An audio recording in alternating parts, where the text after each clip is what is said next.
Okay, two last things I wanted to show you, which are now moving outside the realm of interpersonal computing, but show off some of the fun features of our machine.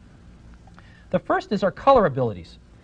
These are two color images, full 32-bit, and you'll notice that I'm actually moving them around real time.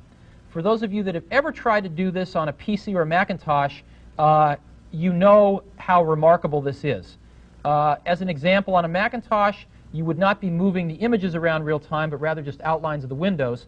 And, of course, you would be waiting forever for the underlying windows that were exposed as we move the top one to redraw.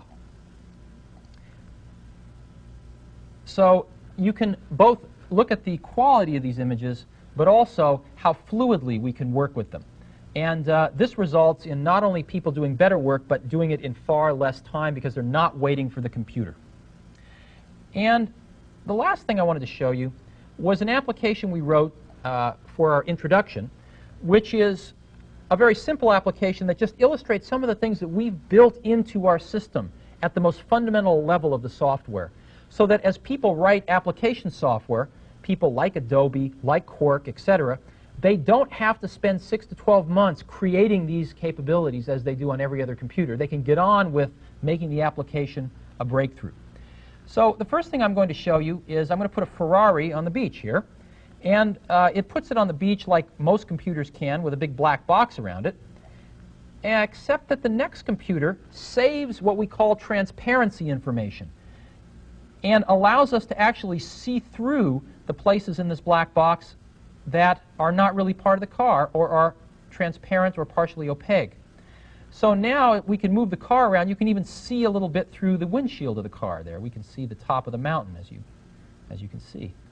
And let's go get Donald Duck here. We can go take the black box off of Donald, and you'll see that Donald has a shadow under his feet. We can see that on the water. We can even see it up in the clouds here, and it's very realistic. We can move Donald down here. And matter of fact, we can even put Donald behind the Ferrari, and now you'll see Donald poking through above and through the windshield or side windows of the Ferrari. This gives you an example of the capabilities just built right into the next system software. Let me show you a few more. Let me get rid of the background here, and I'll show you how we select colors.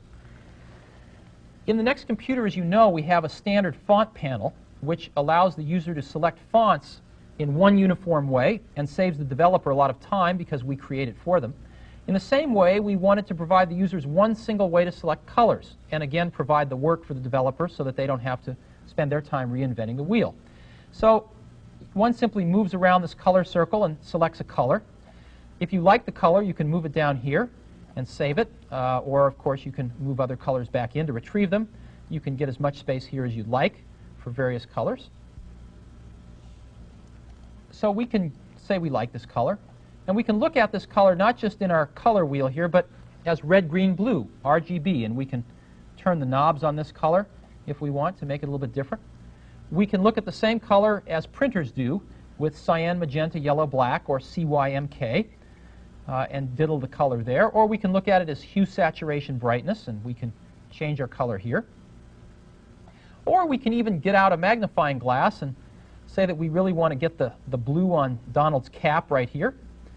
We'll save that.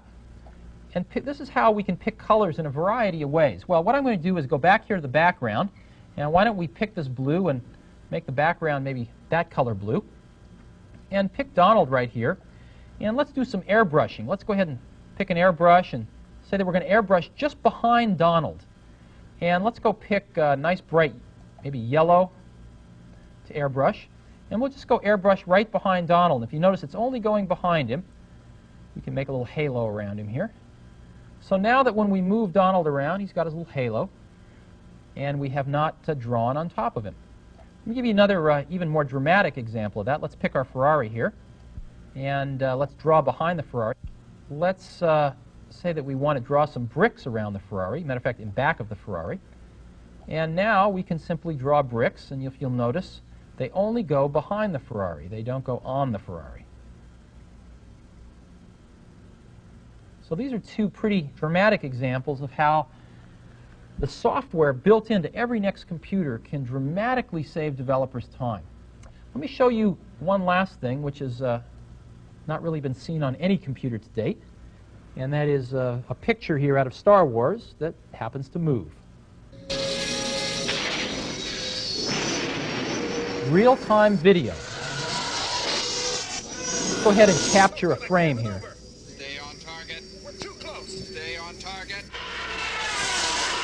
Loosen up. Gold 5 to red leader. Lost Tyree, lost touch. I copy. Here's a frame we've captured here.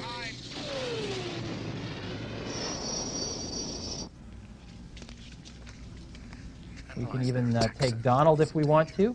Should I have your ship standing by? Up here.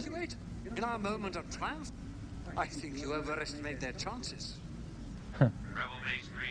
So as you see, we have real-time video in a window that's fully digital. We don't even have to have it be the top window, unlike most other systems on the market that offer video. And video is in a window just like any other window. We can grab frames, move these things around real time, etc., etc. And we think that there's really no other system on the market that lets you do all of these things. I've been doing this demonstration on our Next Dimension color product, our state-of-the-art, leading-edge color product that cost a little over $15,000. However, everything you've seen here today, with two exceptions, runs identically well on our $7,995 Next Station color product. Same speed, everything. And the two exceptions are only that on Next Station color, the windows are 16-bit color instead of 32-bit color. And what that means is that to the most discerning expert, they can tell a little bit of difference. But for 99% of us, we'll never see the difference. And you don't get the video on Next Station color. But other than that, they're identical. The windows move around at the same speed, performance is the same. So our software runs across all of our platforms, from $49.95 Next Stations all the way up through Next Dimensions. And our two color systems, again, are virtually identical. Hope this gives you some insight into what we can do. And as each month passes, we get more and more third-party applications that really take color where color has never been before on a desktop platform. Thanks for a chance to let me show you our